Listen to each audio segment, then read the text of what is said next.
Yo, what's going on, everybody? We have the meta snapshot for patch 13.15. There's been a mix-up in the meta because right now, something got through the cracks. This champion known as Samira is just really warping the meta, so we're going to get into how to play that comp, how to play other comps, and kind of see how everything kind of fits into the whole scenario. But in the S tier, we have the clear Noxus Reroll as the best comp. This is going to be Samira into Darius.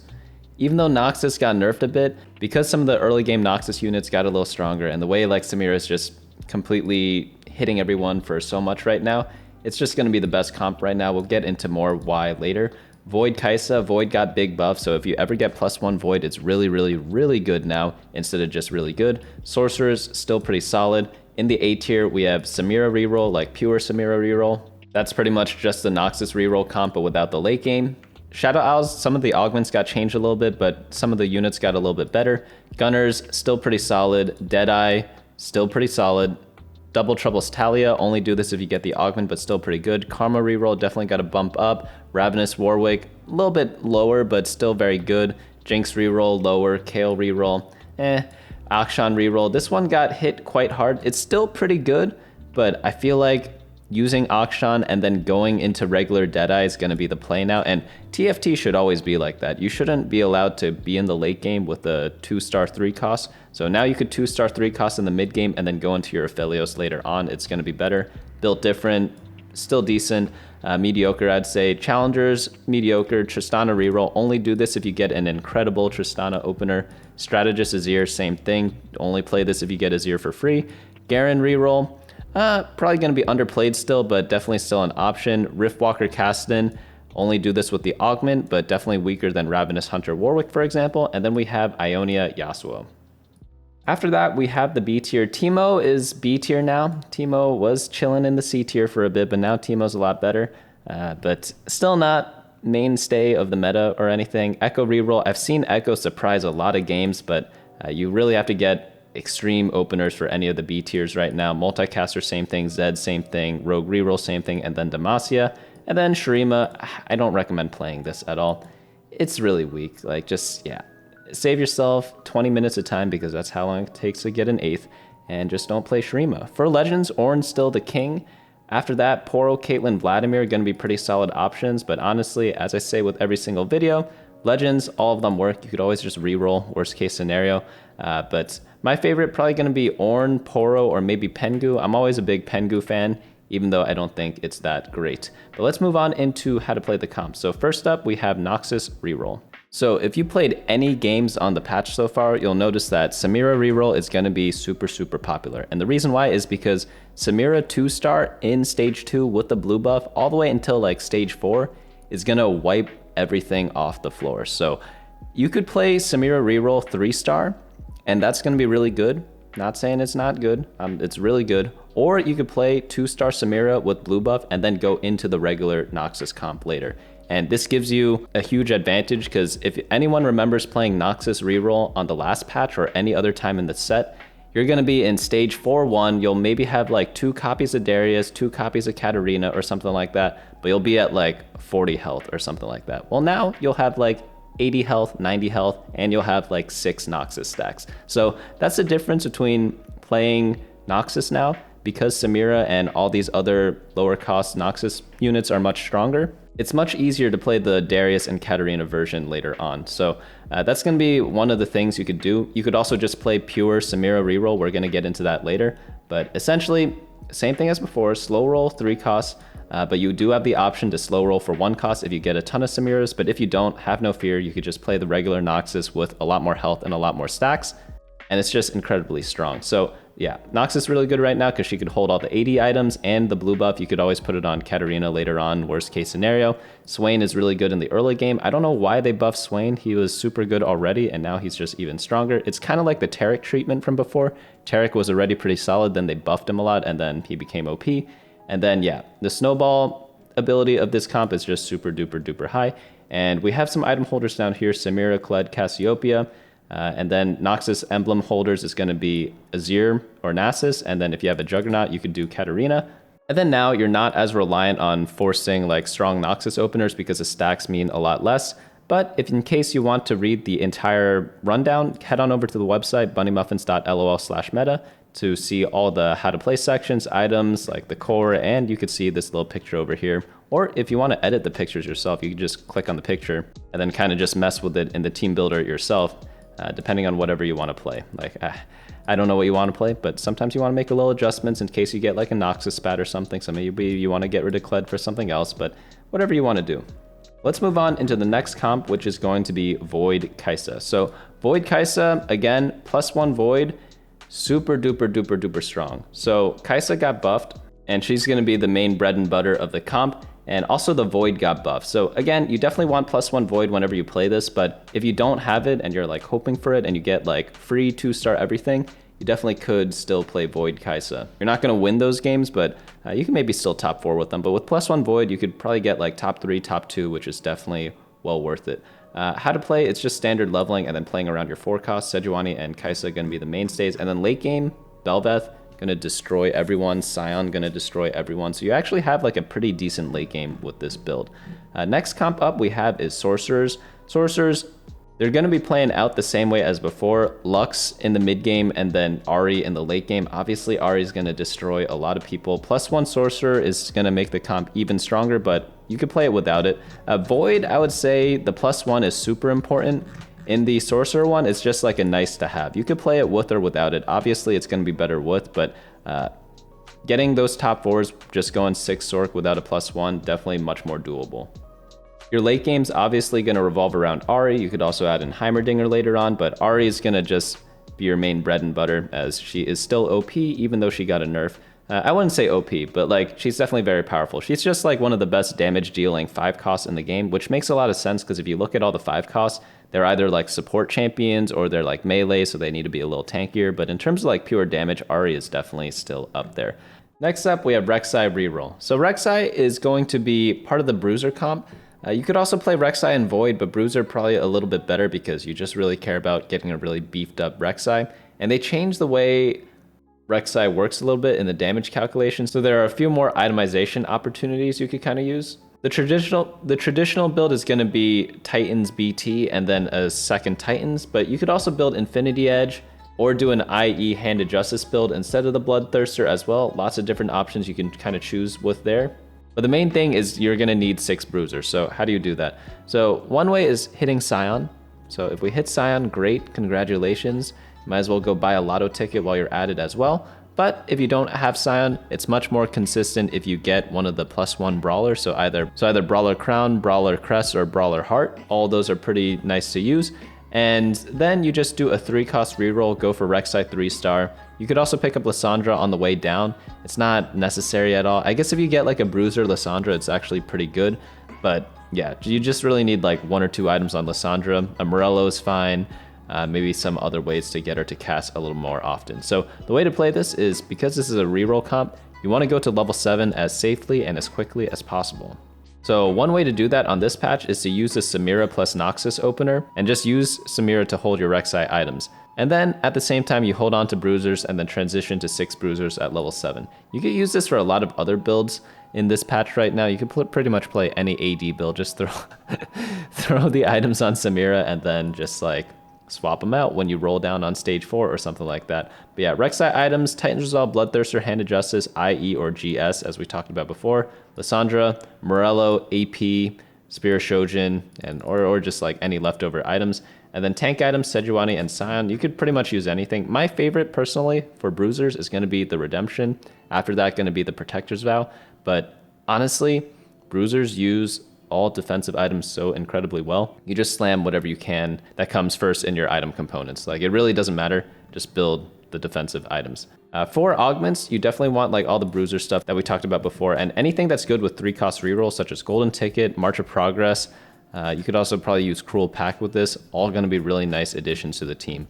Moving on into the A tier, we have Samira and Cassiopeia reroll. So this comp, this is going to be the one where you do like everything 3-star in the low cost and then not care too much about the other ones. You're going to get a lot of top 4s this way. It's going to be hard to win without like the super late game of like a Scion 2 or even like having a tertiary carry or something like that. But you could definitely get top 4 super, super, super easily, even top 3s, you know? Actually, like, maybe it averages around like 3.5 or something, or maybe 3.75. Really, really good. That's almost unheard of for like a lot of different things. But the thing is, right now, when you're playing it today or yesterday, not many people may know about this yet. So once people start knowing about it, it's going to be a lot more contested, in which case, maybe we don't hit it as easily anymore. So you have to keep that in mind whenever you're analyzing this. So that's why it's in the A tier right now instead of the S tier, because I think as this comp gets contested more and more, it's going to be a little more difficult to play, but maybe I'm wrong, who knows. The weird thing about this comp is that the best item on Samira is going to be blue buff. It is just not even close. If you have a blue buff versus not having a blue buff, it's the difference between winning every round and losing every round, to be real. But 2 other damage items, it doesn't really matter. You could do IE, Giant Slayer, Deathblade, Hand of Justice, Guard Breaker. Literally any 2 damage items plus a blue buff, you're going to be golden. So just slam damage items, slam tank items, and then just really go for the blue buff on the carousel. If you happen to get a second blue buff, have no fear, because you know how some games you just really need the blue buff, but then you can't really make use of the other tiers? Well, this comp can definitely make use of the other tiers, either in tank items for Swain, such as Redemption, what's that other one called? Protector's Vow, but you could also build a blue buff for your Cassiopeia 3-star, because getting both of them to 3-star, very, very powerful. There's not too much to say about this comp. You just follow the 1-cost reroll leveling pattern. You could check that out on the website as well. bunnymuffins.lol/ I think it's level or something like that, or leveling. One of those two. It's at the header in case I don't have the right link up. But yeah, just click on the leveling guide up here and that'll be more than enough for knowing when to roll and how to level up playing 1-cost reroll or any of the other types of ways of playing TFT. But since this is a 1-cost reroll comp, always roll down to 30 gold at 3-1 at level 4. I've seen a lot of videos of people submitting games for me to review, and they're like, what did I do wrong in this 1-cost reroll comp? And a lot of times what they do wrong is they just don't follow the leveling pattern, and that really can cost you a lot of games, so just make sure you do it. Because I see people, they level up early, and it ruins their odds for finding Samira 3 quite a lot. One other thing to note about this comp is that you definitely want to prioritize Samira and Swain items before Cassiopeia. Cassiopeia sometimes pops off, but sometimes she doesn't, whereas Samira always pops off, and Swain, you just need a tank, so getting tank items is always pretty good. Next build up we have is Shadow Isles. So Shadow Isles got changed a little bit. So if you get +1 Shadow Isle, this comp definitely gets a lot more powerful, but they did change how Gwen works, so she should be a little bit better than she was before. This comp really does shine if you get any of the +1 Shadow Isles. It's a little difficult to get, but if you do, having the chance to get to 6 Shadow Isles, or even just playing 4 without playing Viego or Maokai, makes the comp incredibly strong. And you have a lot of different carry options. So you have Gwen carry, you have Kalista carry, you have late game in both Aatrox and Senna. You could even play Yasuo or Kaisa as well if you get one of the spatulas. Having like a Shadow Isle spatula on either Yasuo or Kaisa is incredibly, incredibly powerful. They just become absolute machines and monsters. So for sure, do not sleep on this comp. For items, you want AP items on both Gwen and attack speed items on Kalista, and if you play Kaisa, mix of those for her. Senna, just a mana regeneration item, and then Aatrox, just general tank items. One thing to do in this build is that tank items aren't really that necessary because you don't really care about them until Aatrox. Don't fall into the trap of itemizing your Maokai, because Maokai is a 1-cost unit, and it's not going to be 3-star Maokai, it's going to be a 2-star Maokai at best. So just focus more on the damage items in this build. 3-cost reroll leveling pattern is going to be preferred because you're going for Kalista 3, and during that time you could pick up Gwen 2 as well. So what I like to do with this build is, since you're going for both 3 and 4 costs, you know how sometimes when you do a 3-cost reroll, you go to level 8 instead of rolling at 7? This one I kind of like at level 8 more, but you definitely stay level 7 to kind of stabilize first and then assess the situation. If you have a lot of Kalistas, then yeah, stay level 7. If you don't, level up to 8 and go for Gwen, Aatrox, Senna late game. Gunners got buffed a little bit because of the Zon thing got changed a little bit. You now pretty much always get something useful for Zeri, whereas before sometimes you get a tank one when you have 2 Zon. But now, if you have 2 Zon, you pretty much get something usable for Zeri. 4 Zon is still going to be the preferred build for this later on in the game, but Urgot's still an absolute monster. Zeri's still an absolute monster. There's really nothing wrong with this comp. Sejuani's still super tanky. You could play the 4 Zon 2 Freljord version. You could play 3 Freljords as well. Or you could do the 4 Gunner version once you get Senna. All of them work nice and fine. You could even do the Piltover version. So that's another bonus of the Gunner comp. And That bonus is going to be, you have like 4 different things that I mentioned, not even including any of the legendary variants where you just run random legendaries with this build. So you definitely have a lot of things that you could kind of go for and have a lot of different outs. But the main core is going to be Sejuani, Zeri, Urgot, and Jinx. And then everyone else, it's kind of just whoever you mix and match at that time. It's great in any sort of AD meta. Right now, the meta isn't purely AD because Samira is kind of like a blue buff holder. Not really pure AD, but when Akshan was good, this comp was a lot better because you built the same items for both Deadeye and for Gunners. Deadeye is still good, but definitely not good as before. So even though this build got a little bit stronger because of the Zon changes, it didn't get like super duper stronger because again, you're not just slamming AD items mindlessly. Now onto Deadeye. I guess speak of the devil, this is the comp that we're kind of talking about next. Akshan's still good. People will say like, oh, Akshan got nerfed, don't play him anymore. He's still good. It was like a small nerf. I do notice it in a lot of games where the enemy that Akshan's attacking lives with like a little bit of HP, and I'm like, yeah, that 5 AD nerf definitely would have killed it in previous patches, but it's still very good. They didn't kill the comp, which I'm very proud of, because sometimes comps get killed for no reason. But as I talked about in the intro, Akshan is going to be your item holder until you get Aphelios, and then you throw your leftover items on your Akshan or Urgot, depending on who you have 2-star. So this is gonna work really well in any standard game of TFT. So what I mean by that is like, not only are you using a standard leveling pattern, but you're also just playing good TFT. So you're just gonna have item holders throughout the game. So early game, you could do either Jhin 2 or Akshan 1 as your main item holders. And then in the mid game, like stage 3, stage 4, you could be chilling with an Akshan 2 for most of those times. And then on stage 5, hopefully you'll hit your Aphelios 2-star because you saved up a lot of gold during stage 4 because you stabilized with an Akshan 2-star. And then you swap your items over onto Aphelios and then put leftovers on Urgot or Akshan. Then in the late game, you could put in Sion, you could put in Heimerdinger, you could do all sorts of stuff. The comp's just gonna figure itself out. But it's just standard good TFT. You just put items on your 2-stars and you don't force playing like Aphelios 1-star until you actually get Aphelios upgraded, because that's just not gonna be that great of a thing to do. And Akshan is a great way to kind of bridge yourself into that late game Deadeye comp. But overall, pretty solid comp still. I'm gonna be playing this a lot. Definitely check out my stream if you have not already, because maybe I'll just play that comp or the Samira comp every single game. Taliyah is going to be the next build up. This is going to be only done with Double Trouble or 2 Healthy. 2 Healthy did get nerfed, so I would probably only do this with Double Trouble.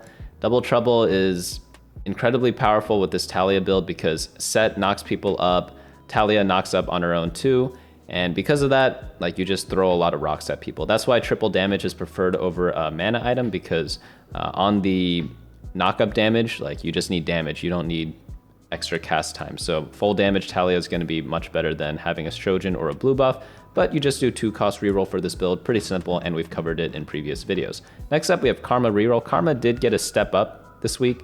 Invokers are kind of on the rise again, and you could like cap out your late game with an Ahri. So Invokers plus Ahri has always been pretty solid because Invokers give mana to your team, and Ahri, she loves mana. If you get a Karma 3-star, play Karma 3. If you don't, play for the late game for your Ahri. Both versions work just fine, but 6 Invoker, very powerful. Just lets your team completely get all their casts off. Similar to the Taliyah build though, for Karma, in an Invoker build, do not build any mana items on her. Don't build Spear Shoujin, do not build Blue Buff, because she gets all her mana from Invokers, so you could just focus on damage items similar to the Taliyah build. But yeah, 3-cost reroll or standard leveling. If you don't hit a lot of Karmas, you're gonna have to make an audible during the game.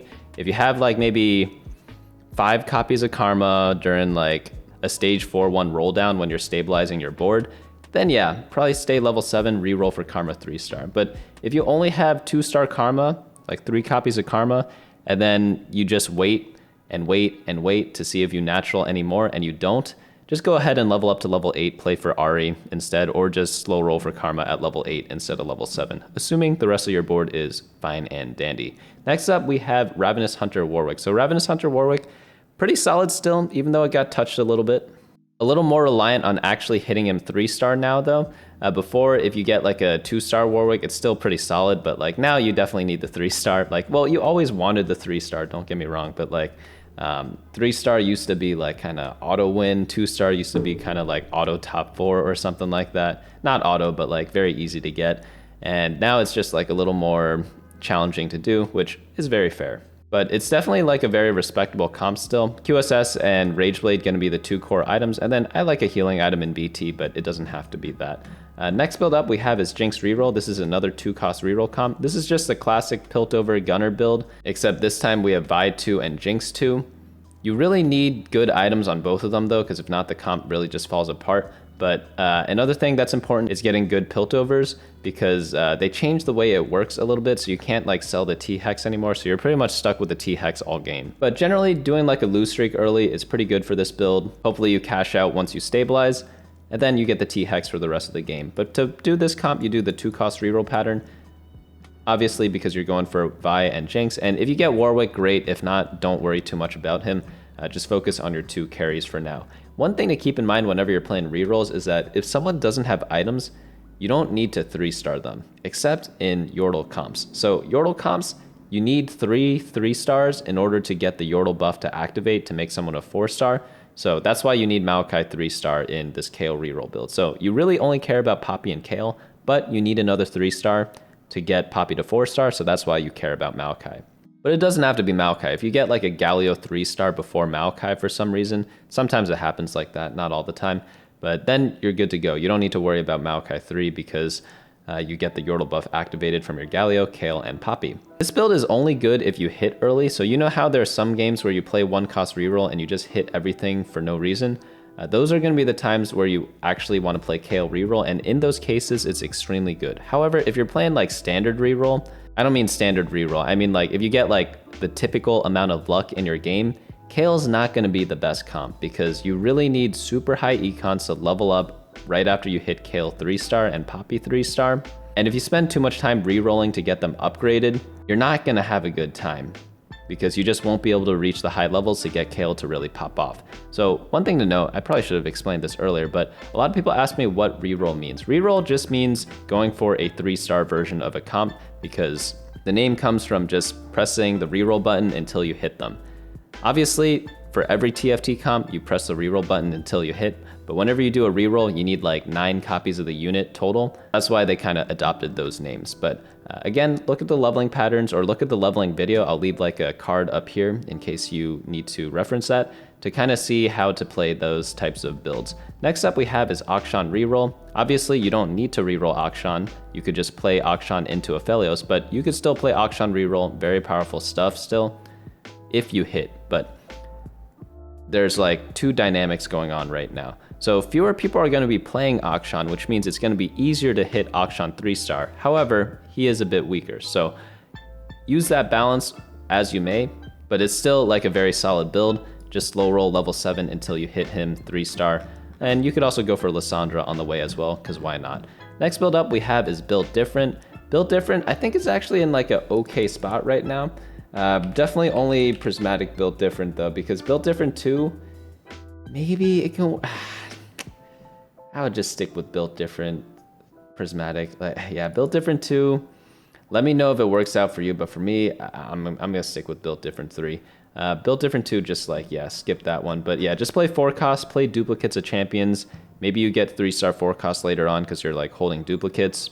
Also just play whatever you hit, because all these 4-costs that you see on your screen right now, none of them have any shared synergies. So you can kind of go for whichever one you just like hit easily. Next build up we have is Challengers. So Challengers, this is just going to be a typical Kaisa build. It's pretty decent, nothing too crazy about it. Kaisa, better in the Void version, I think, right now. But Challengers / Ionias, there's still some spots for them. You just need perfect items, or like just play them temporarily and then go into a different late game board, or just use it to kind of fast 9 with and then play a bunch of legendaries. All those options are definitely fine and valid. Also keep in mind that you don't have to win every game. A lot of people think a comp is bad because you didn't win with it, even though you got a 2nd or a 3rd. Anything above top 4 is going to be good, and this comp definitely is a comp that helps you kind of get there. Next up we have is Tristana Reroll. Tristana Reroll is going to be a comp where you only go for it at the very beginning if you get a lot of copies of Tristana and Maokai. So if you start the game off with the Tristana 2, Maokai 2, is that enough to just commit to Tristana Reroll? Well, I would say only if your items are like super good. But let's say you have a game where you have like maybe 5 Tristanas, 2 Maokais or something like that. That's a game where I'd be like, okay, maybe we could do Tristana a little more. And if you have like 2-star Maokai, 5 Tristanas, then I'm like, yeah, definitely force Tristana Reroll. No reason not to. But if you have like maybe 2 Tristanas or like, yeah, 2 Tristanas, 2 Maokais, but you have like a lot of Viegos or something like that, I wouldn't really force this comp, even if you have like a lot of Poppies as well, because the key units in this build are going to be the Tristanas and the Maokais, not so much the Poppies and Viegos. So even though you want all of them, really just focus on the amount of Maokais and Tristanas that you have before you really commit to this build. But you just do a 1-cost reroll pattern for this build, do the thing of rolling to 30 gold on 3-1, and then yeah, that's pretty much all you have to do for that build. Next up, we have Strategist Azir and Lux. Azir, man, I think he got a little bit of help this patch, but he's just really not the same. I'm feeling it hard right now because I think Azir is one of the cooler champions. Everyone asks me what my favorite comp is. It's always some sort of Azir comp. But yeah, he's just not in a great spot right now. It's okay, he's definitely playable, but you need to kind of get him for free. So if you get Azir 2-star for free with like okay items, yeah, go for Strategist Azir. You're probably going to get outshined by some of the high rollers in your game, but it's still a solid comp. Definitely still playable, standard leveling pattern for that. Next one up we have is Garen Reroll, maybe a sleeper comp, especially with like Demacia crown because you get the Rage Blade now. So Garen could be really good. Just make sure to get Rage Blade plus a Bloodthirster and then leave like the Radiant item on your Garen. That's going to really make him pop off. And then try to get your Sona to hit the Garen to increase his attack speed even more, because the way Garen works is that when he attacks someone or like gets more attack speed, his spin lasts longer. So it's kind of like a cool dynamic like that. So Sona increases your team's attack speed. You definitely want her hitting your Garen. But just do a 3-cost reroll, get Sona 3, get Garen 3. Don't really care too much about Darius, and then run as many Juggernauts and Demacias as you can. Next build up we have is Riftwalker Kassadin. You need the Riftwalker augment to do this. That's a gold augment, and Kassadin super duper duper duper powerful. Jeweled Gauntlet, Handed Justice, Quicksilver, or Jeweled Gauntlet, Double-Handed Justice, both builds work. It kind of depends who you're facing. If you need to finish a fight quickly, the QSS is going to be better. If you need to play the long con, Double-Handed Justice is going to be better. But pretty much just build whatever you get in your games. Tiers are going to be hard to get now because all the Samira players are going to be taking them. So maybe you build QSS a little bit more on this patch. But I guess you should be going for Glove anyways, because Glove builds all 3 of Kassadin's items. Oh yeah, another thing, you don't care about the items on anyone else, so you could build like Sunfire Cape or Ionic Spark on like your Shen maybe. It helps out a little bit, or support items such as like Zephyr, Shroud of Stillness, anything like that to help Kassadin out. That's going to be what you're going to do with your leftover items. Next up we have is Yasuo Ionia. This one, again, is the same story as the Azir build. You just play this comp if you get it for free. You'll get pretty decent games out of it, but it's not something that you're gunning for from the start of the game. Standard leveling pattern, itemize Kaisa, itemize Yasuo, itemize Shen, and then in the late game, Ahri is going to be your big boy item holder because she is just going to pop everyone like she does in any of her other builds. Now onto the B tier, Teemo Reroll. Got a pretty big buff. Not that solid though. It might need a little bit more. I'm not sure where it's going to get that buff from, but yeah, it's still lacking even if you hit it early. Like, yeah. Go ahead and try it if you like Teemo. Teemo is cute after all. One of my friends, it's actually funny, he loves playing Teemo Reroll. He was playing it before the buffs and getting like 6 with it every game. But now that Teemo's buff, I don't think he's tried it yet again. So maybe he can try it now and get more like reps out of it, I guess. Ekko Reroll, still pretty solid if you get a free game for it, but really item dependent, and if you don't hit, you're just actually screwed. The difference between a lot of the B tiers and the S and A tiers is with the reroll comps, like 3-cost reroll, your power level after you stabilize with 2-star units is vastly different. Some of the comps we have in the S and A tier, they're going to be like very, very good. Like the Noxus Reroll, 2-star Darius, very solid. Also like the Samira 2-star, very good. But like 3-star, you just like win the game, right? Whereas with some of the B tier builds, it's like at 2-star Teemo, are you actually like, oh, I'm safe now? No, you're not. You have to hit everything 3-star. With Ekko, are you happy with the Ekko 2-star? No, you're not. So like you're not going to be able to stabilize and save your HP until you hit them 3-star. So that's kind of the difference between some of those builds. Next up, we have Multicaster Reroll. Yeah, not that great. Pretty garbage, actually. Vel'Koz Sona. It is what it is. Zed Reroll. only play this if you're like completely forced to.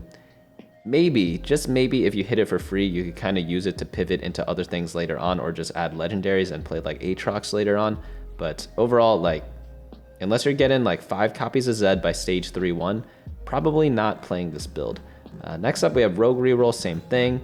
And then Demacia, yeah, they just haven't figured out how to make Demacia really work yet. Once they do, it would be a pretty interesting comp to try to kind of try out. And then in the C tier, we have Shurima. Don't play this garbage, like, trust me. I've lost way too much LP playing this just because, like, I keep getting baited into it because I'm like, I just like playing the comp. I think all the units are super solid, and I'm playing Akshan, and then I get an Azir 2 for free, and I'm like, hey, let me play this build. Don't do it. Save yourself the heartache because, yeah, it's not fun losing like 40 LP or 50 LP, whatever you get for 8th places.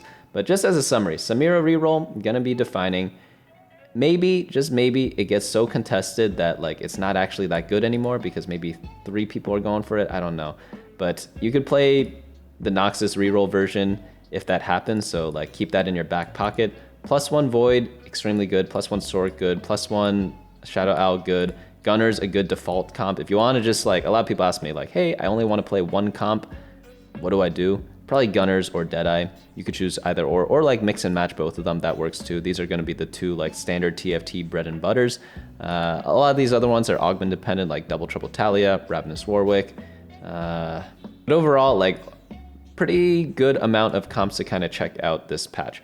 Oh, and if you want to know what's like S+, what's S-, A+, A-, head on over to either the Patreon or OnlyFans, and you'll get like a picture that shows you which comps belong in which area. It's not going to be game breaking or anything like that, but some people, they want to know the exact placements, so you kind of go there for that. But that's going to be it from me today. Hopefully you all enjoyed this meta snapshot, and I hope to see you all either on my stream or in my next video or in the Discord. All the links are in the description below, and let me know what comps you want to play this week. All right, that's going to be it. I'll see you all later. Hey guys, thanks so much for watching. Don't forget to share and subscribe, and of course smash that like button. Each like is an LP I gain before the next video.